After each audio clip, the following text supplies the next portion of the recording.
Bonjour. Le récit de mission du 14 septembre nous vient du Costa Rica.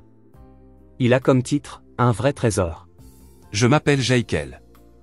J'ai grandi dans la pauvreté au Costa Rica, avec à peine plus que les vêtements que j'avais sur le dos. À 16 ans, les choses ont commencé à changer pour moi, du moins en apparence. J'ai commencé à porter une grosse chaîne en or et des bagues, que j'exhibais dans mon quartier.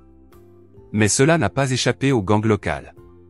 J'étais l'un d'entre eux avant de partir rejoindre un autre groupe. À l'époque, je ne vendais pas de drogue, mais je cambriolais des maisons et kidnappais des gens pour financer mon nouveau mode de vie.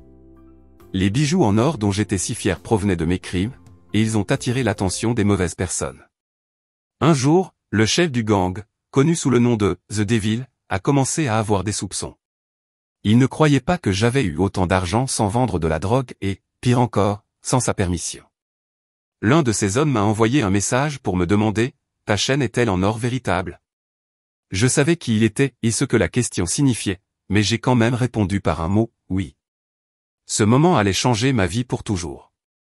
Plus tard dans la soirée, je me trouvais devant la maison de ma grand-mère. J'ai vu le membre du gang se diriger vers moi à toute vitesse sur une moto, son frère derrière lui. Le temps a ralenti lorsque j'ai vu le frère sortir une arme de poing de 9 mm, celle-là même que je lui avais vendue quelques mois plus tôt. Avant que je puisse réagir, 8 balles m'ont atteint. 2 dans les jambes, 5 dans la poitrine et l'estomac. Je suis tombé par terre, engourdi par la peur, trop choqué pour crier. Alors que je gisais là, ensanglantée et impuissante, mon esprit a été inondé par les souvenirs de mon enfance. Je me suis souvenu des prières et des récits bibliques que ma tante, adventiste du 7e jour, m'avait enseignés. J'ai réalisé que j'avais commis une terrible erreur en me tournant vers la vie des gangs. Dans ce que je pensais être mon dernier souffle, j'ai prié « Dieu, pardonne-moi ». Je ne sais pas combien de temps je suis resté allongé, mais j'ai fini par entendre la moto partir. Une voiture est passée mais ne s'est pas arrêtée. C'est ma grand-mère qui s'est d'abord précipitée pour m'aider, puis 2 étrangers sont arrivés et m'ont emmené à l'hôpital. Lorsque je me suis réveillé le lendemain, branché à des machines, je savais que j'avais à peine survécu. J'avais 23 points de suture dans l'estomac et les médecins m'ont dit que j'avais de la chance d'être en vie. L'église de ma tante avait prié pour moi et je croyais que leur prière et Dieu m'avaient sauvé. C'est à ce moment-là que j'ai su que je ne pouvais plus vivre comme avant. J'avais reçu une seconde chance et je n'allais pas la gâcher. À partir de ce moment-là, je me suis engagé envers Jésus. Cela n'a pas été facile, et c'est encore un processus, mais j'ai commencé à lire la Bible matin et soir, à prier et à essayer de remplir mon esprit de choses positives. J'ai réalisé que les déchets que j'avais mis dans ma tête tout au long de ma vie devaient être remplacés par quelque chose de bon. Aujourd'hui, 3 ans plus tard, j'étudie pour devenir barbier, une carrière qui me permet de prendre un nouveau départ.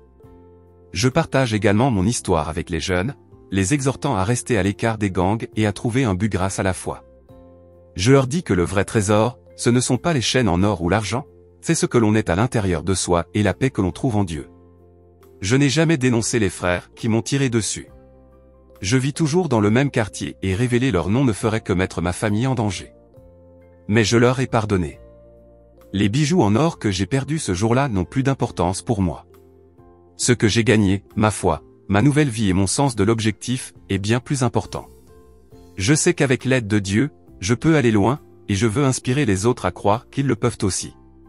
Une partie de l'offrande du 13e sabbat de ce trimestre permettra d'ouvrir un centre d'influence pour partager l'amour de Jésus avec des enfants qui, comme moi, risquent d'être influencés par la drogue et les gangs au Costa Rica. Merci de prévoir une généreuse offrande du 13e sabbat.